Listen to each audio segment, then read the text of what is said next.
destiny is calling, even now.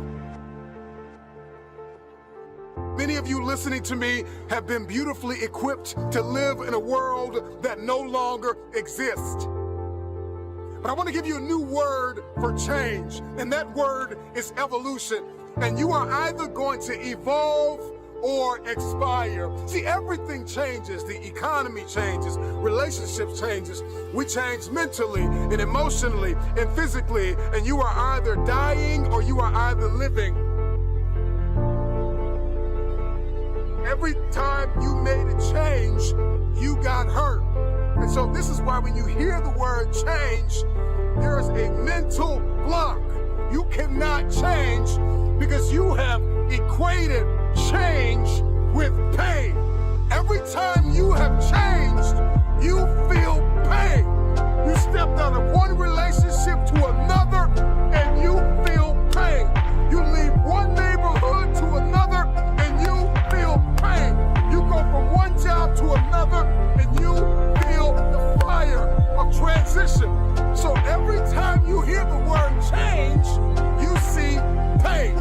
Every time they say it's time to make a difference, every time they say you need to go from this place to that place, all you can see is blood in your eyes. All you can feel is the blood and trauma in your mouth, hypnotized by the pain of change. Evolve your belief system. Change is not pain. See change as growth. See change as transformation. See change as evolution. See change as necessary. See change as critical.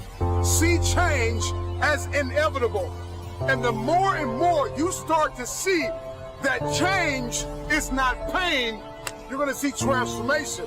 Your life's going to experience a quantum leap because now, even though in your childhood you were traumatized because of change, your history is not your destiny. See, those of you who will evolve, who are willing to evolve, you will inherit the future. Those of you who are willing to take everything you do to the next level, you will inherit the future. It is the individual who is willing to become more. Change is inevitable, and you are either changing for the worse or changing for the better. You decide. Change is an invitation to the future. If I can change, I can have my future.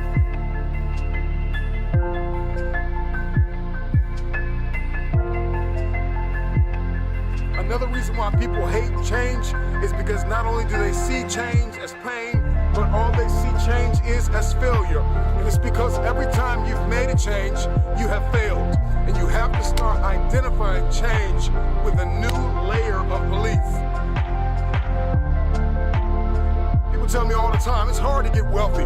It's hard to grind. It's hard to be focused. How do you even do these speeches? It's hard to stay motivated. It's hard to stay broke. It's hard to stay depressed. It's hard to stay governed by anxiety. It's hard to be inconsistent. It's hard not to have daily disciplines. It's hard not to believe in yourself. It's hard to be broke. It's hard to be poor. It's hard. It's all hard. So choose your heart. You either go work for it, or sit there and let life knock you down and dare you to get back up. So I see the privilege. I see the moment.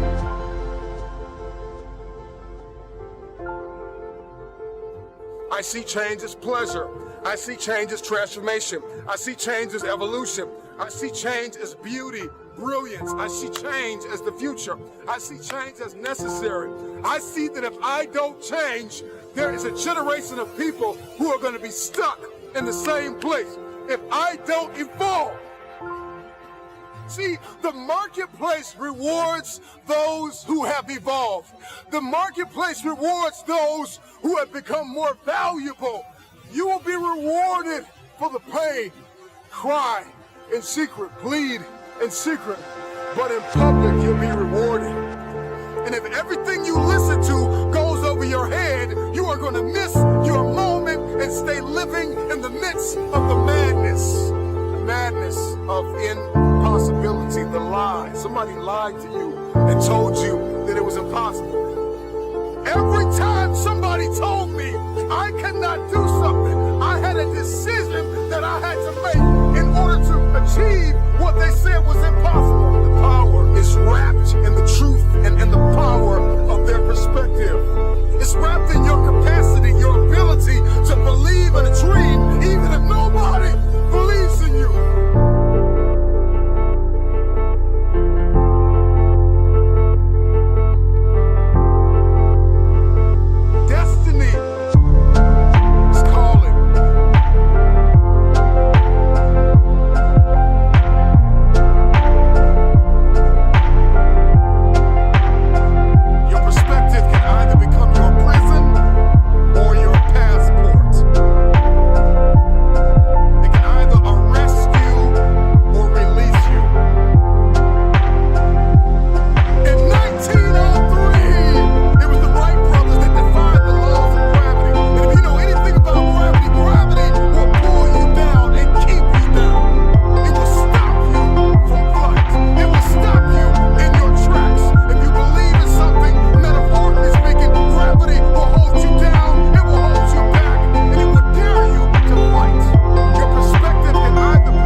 But today, I made the decision to defy the laws of gravity. The first successful heavier-than-air powered aircraft was designed and built by the Wright brothers. They flew it 4 times on December 17, 1903, near Kill Devil Hills, about 4 miles.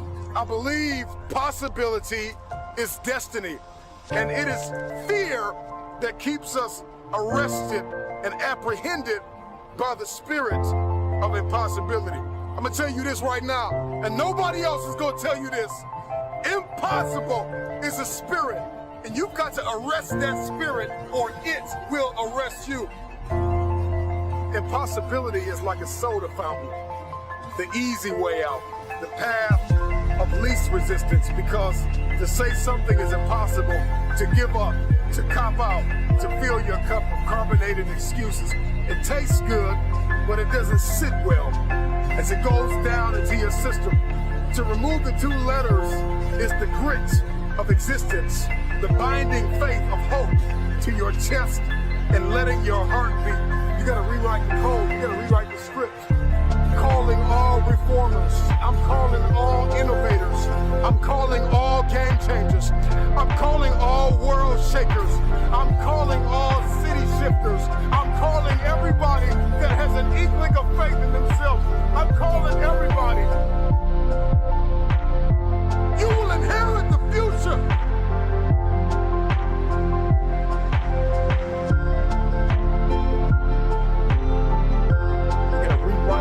The code in our soul, because it's a matter of the soul, it's a matter of the will.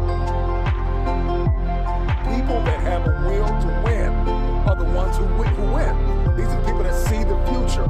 These are the people that see not where the hockey puck is, but they see where the hockey puck is going. That's the type of person that we all need to evolve to become. I learned years ago that the difference between people that get things done and people that do not is sheer willpower. Out of all the motivational speeches you have heard, how much of it have you retained and applied to your life? Because understanding the power and the difference between what is impossible and what is possible, it all comes back to your perspective and your capacity. If your why is big enough, then your will be powerful enough to persevere through the how. You're not looking for resources when you have a will. You become resourceful. And that's the difference between people that see this thing as possible and people that do not. It comes down to one thing, and that is your will. So you don't want it bad enough. You don't want it bad enough. That's why you can't get it done. And so the how intimidates you. And the what boxes you in. We're more concerned about collaboration than character. I think we need to come back to a place where we're examining ourselves as an individual before a people. We make the people better when we deal with the person. You got to deal with the person. You got to deal with you. It's always going to be impossible to you if you don't see the power of your will. and the power of your why.